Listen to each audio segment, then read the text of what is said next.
Years ago, my friend Henry and I worked together in the travel industry. In addition to working as a graphic designer, Henry was also a Jewish rabbi. I learned a great deal from Rabbi Henry about the celebration of Christmas when he invited me to join his family for dinner on Christmas Eve. Rabbi Henry explained to me that it was the custom amongst some of his Jewish friends to gather on Christmas Eve for a commemoration which they called Nittel Nacht. Nittel Nacht customs date back to the days of the pogroms in Eastern Europe, when people who called themselves Christians persecuted Jewish people. On Christmas Eve, Nittel Nacht customs revolve around keeping a low profile. Nacht means night in Yiddish, and Nittel is said to be a Yiddish word patterned after a Latin word for birth. So on the night when Christians celebrate the birth of Christ among us, some Jewish people gather quietly, often in silence, during which they refrain from studying the Torah. Rabbi Henry explained that their own Nittel Nacht customs had grown over the years to include inviting Gentiles over to share a meal. The idea being that if there were Gentiles in the house, the perpetrators of the pogroms would just move on.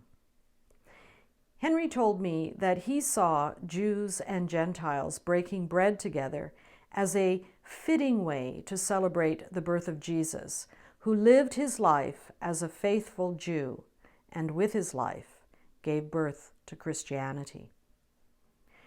Henry and his wife Rachel were at the time new parents, and I hadn't yet seen their newborn son. So I was delighted to accept their invitation.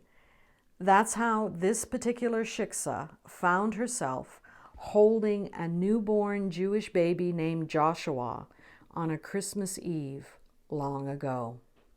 While holding baby Joshua, the irony escaped me at the time, but I have since learned that the Hebrew name Joshua, when translated into Greek and Latin, then becomes Jesus in English. Joshua's older sisters, Rebecca and Rachel, explained to me that I needed to be ever so quiet this Nittel Nacht, because if we were very good girls, their daddy would put a Christmas movie on the VCR. They were hoping for their favorite Christmas movie, A Christmas Story, which is also a favorite of mine. Rabbi Henry declared that there's something wonderful about a shiksa nursing baby Joshua, laughing with two little Jewish girls about a silly Shabbos goy who is desperately scheming to get a Red Ryder BB gun for Christmas when everybody knows that such a toy would result in a little boy shooting his eye out. Imagine my delight when Rachel announced that every Nittel Nacht they were inspired by A Christmas Story to order out for Chinese food. Deck the halls with boughs of hori, rah, rah, rah, rah, rah, rah, rah, rah, rah. It was Peking duck and laughter all around. As the narrator of A Christmas Story insists, that Christmas Eve still lives in my memory because all was right with the world. On that long ago Nittel Nacht, I held all the potential of new birth in my arms. Generations of bad blood between peoples and nations can disappear as we learn one another's stories, even as we create new stories of our own. Love is born among us. Joshua, the name in Hebrew, means God is generous. Such a God is love itself. Let this and every Christmas celebrate the miracle of new birth as it awakens the divinity which lives in all of us, so that love can come again and again and again.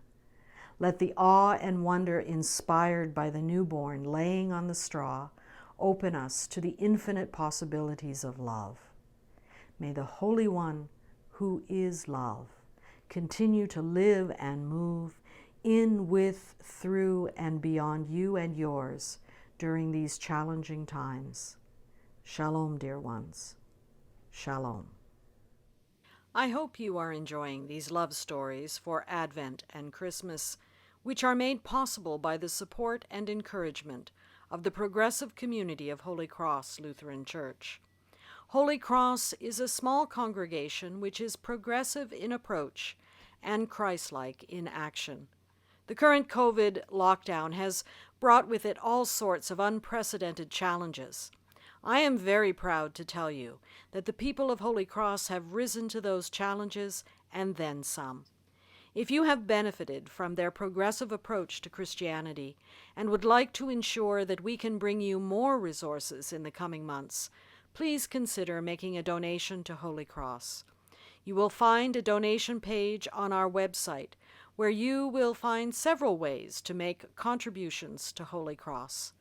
May the Holy One, who is love, continue to live and move in, with, through, and beyond you and yours during these challenging times. Shalom, dear ones. Shalom.